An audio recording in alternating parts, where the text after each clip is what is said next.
Zefanya bab 1.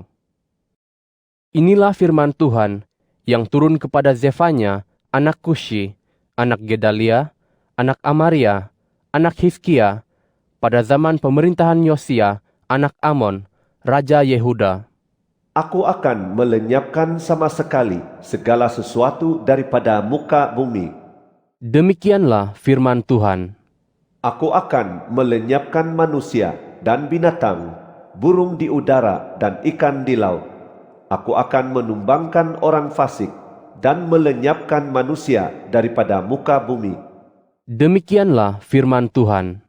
Aku akan menjangkaukan tanganku melawan Yehuda dan seluruh penduduk Yerusalem.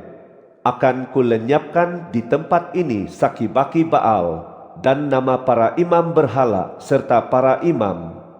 Juga kalangan yang sujud menyembah kepada cakrawala langit di atas atap-atap rumah. Dan kalangan yang sujud menyembah serta bersumpah demi Tuhan, tetapi bersumpah juga demi Milkom. Dan kalangan yang berpaling meninggalkan Tuhan, yang tidak mencari hadirat Tuhan dan tidak mendapatkan petunjuknya. Berdiam dirilah di hadirat Tuhan Allah, kerana hari Tuhan sudah dekat. Sungguh, Tuhan telah menyiapkan upacara korban dan telah menyucikan para undangannya. Pada hari upacara korban Tuhan itu, aku akan menghukum para pembesar, anak-anak raja, dan semua orang yang memakai pakaian asing. Pada hari itu, aku akan menghukum semua orang yang melompati ambang pintu dan yang memenuhi rumah tuan mereka dengan keganasan serta tipu daya. Pada hari itu juga Demikianlah firman Tuhan. akan terdengar teriakan dari pintu gerbang ikan, raungan daripada kejiranan kota kedua itu, dan bunyi keruntuhan sebegitu kuat dari bukit-bukit. Meraung-raunglah, wahai penduduk Maktes, kerana seluruh warga kaum pedagang sudah dikeluhkan dan telah lenyap semua pedagang perak. Pada waktu itu, aku akan menyuluh dan menggeledah Yerusalem dan menghukum orang yang bertunjang dalam kemungkaran mereka, yang berkata dalam hati mereka, Tuhan tidak akan berbuat baik dan tidak akan berbuat jahat. Kekayaan mereka akan dijarah dan rumah-rumah mereka akan punah ranah. Mereka akan membangunkan rumah tetapi tidak akan menghuninya. Mereka akan menanam kebun anggur tetapi tidak akan minum air anggurnya. Hari Tuhan yang besar itu sudah dekat, amat dekat, dan sedang datang dengan sebegitu cepat. Dengar, hari Tuhan itu pahit, kesatria pun akan memekik-mekik di dalamnya. Hari itu hari kemurkaan, hari penderitaan dan pembinasaan, hari kehancuran dan kebinasaan, hari kegelapan dan kekelaman, hari berawan dan kelam pekat, hari peniupan sangkakala dan laungan perang menentang kota-kota yang berkubu serta menara penjuru yang tinggi-tinggi. Aku akan mendatangkan penderitaan atas manusia, hinggakan mereka berjalan seperti orang buta, kerana mereka telah berdosa terhadap Tuhan. Darah mereka akan tertumpah seperti debu, dan daging mereka seperti najis. Perak ataupun emas mereka tidak mampu menyelamatkan mereka pada hari kemurkaan Tuhan. Seluruh bumi habis dimamah oleh api cemburunya, kerana suatu kesudahan yang sungguh dahsyat akan diadakannya terhadap seluruh penduduk bumi. Zefanya bab 2. Berkumpullah bersama-sama, berkumpullah, wahai bangsa yang tidak tahu malu, sebelum ketetapan dijatuhkan, sebelum hari itu berlalu seperti sekam, sebelum murka Tuhan yang menyala-nyala datang menimpamu, sebelum hari kemurkaan Tuhan datang menimpamu. Carilah hadirat Tuhan, wahai semua orang yang rendah hati di negeri, yang melaksanakan hukumnya. Carilah perbenaran, carilah kerendahan hati.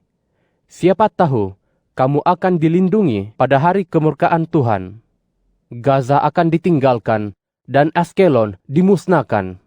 Orang Asdod akan terusir pada tengah hari, dan Ekron akan tercabut sampai ke akar-akarnya. Malangnya penduduk di pesisiran pantai, bangsa Kreti. Firman Tuhan menentang engkau, wahai Kanaan, tanah orang Filistin. Malah aku akan membinasakan kamu, sehingga tiada lagi pendudukmu.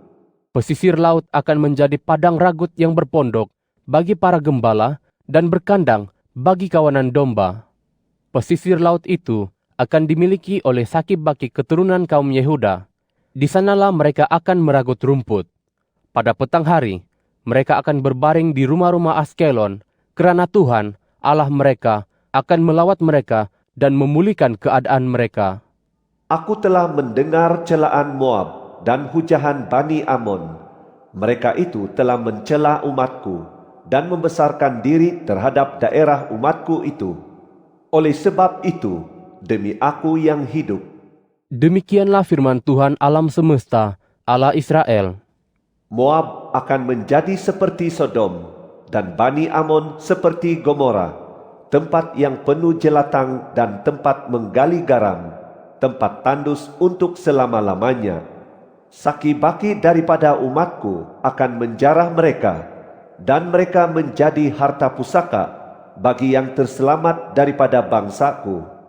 Itulah bahagian mereka sebagai ganjaran bagi keangkuhan mereka, kerana mereka telah mencela dan membesarkan diri terhadap umat milik Tuhan, alam semesta. Tuhan akan membuat mereka ketakutan, kerana Dia akan melenyapkan segala Tuhan di bumi. Semua bangsa daerah pesisir akan sujud menyembahnya dari tempat masing-masing. Wahai orang Kush, kamu juga akan mati tertikam oleh pedangku. Dan Dia akan menghulurkan tangannya melawan tanah utara dan membinasakan Asyur. Dia akan menjadikan Niniwe tempat termusnah, gersang seperti gurun. Kawanan haiwan akan berbaring di tengah-tengahnya, yaitu segala jenis binatang liar, baik burung undan maupun landak, akan bermalam di kepala-kepala tiangnya.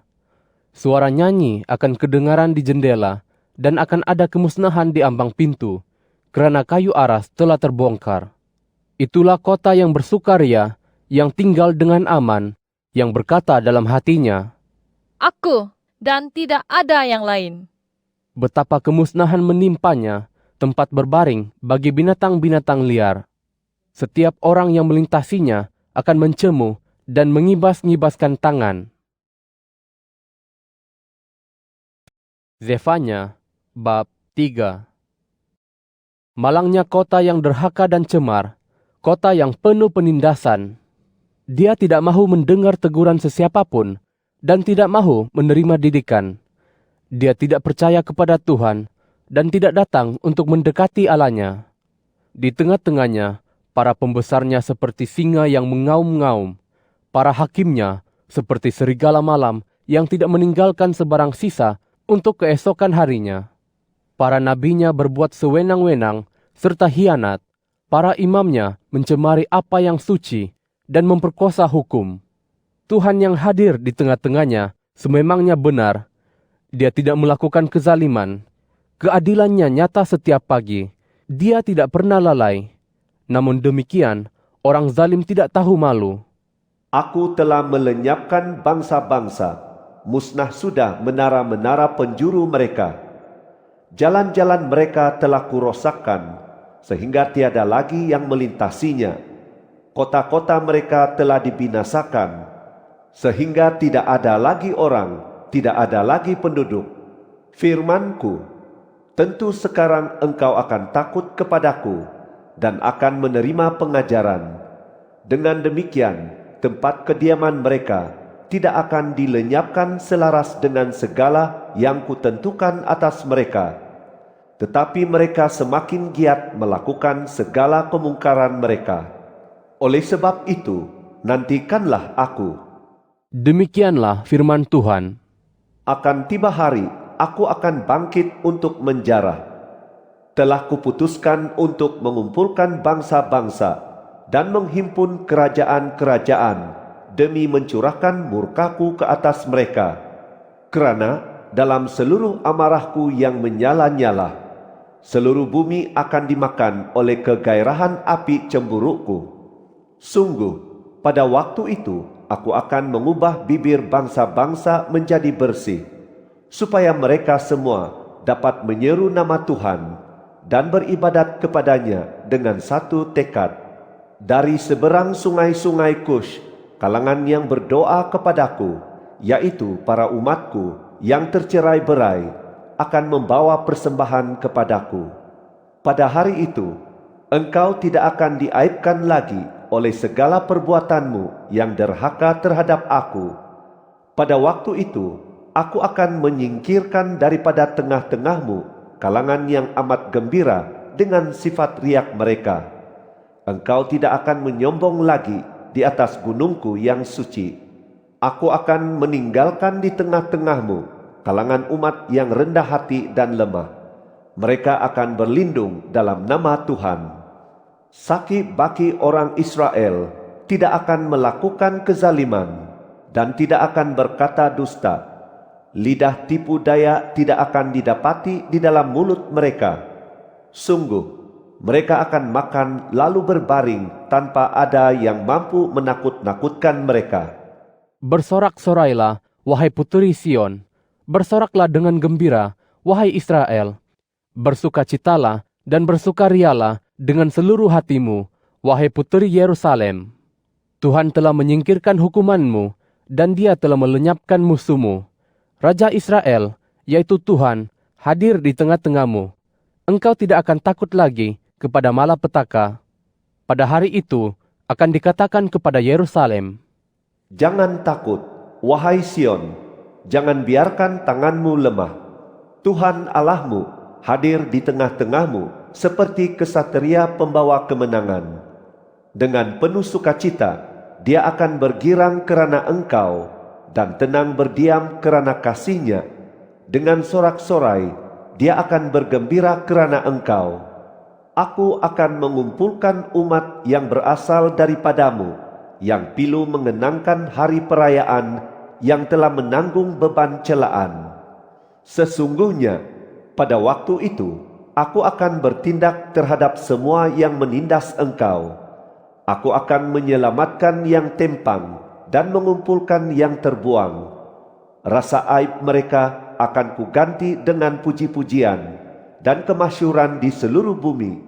Pada waktu itu, aku akan membawa kamu pulang, yaitu pada waktu aku mengumpulkan kamu. Aku akan menjadikan kamu termasyhur dan terpuji di antara segala bangsa di bumi. Pada waktu aku memulihkan keadaanmu di hadapan matamu sendiri. demikianlah firman Tuhan.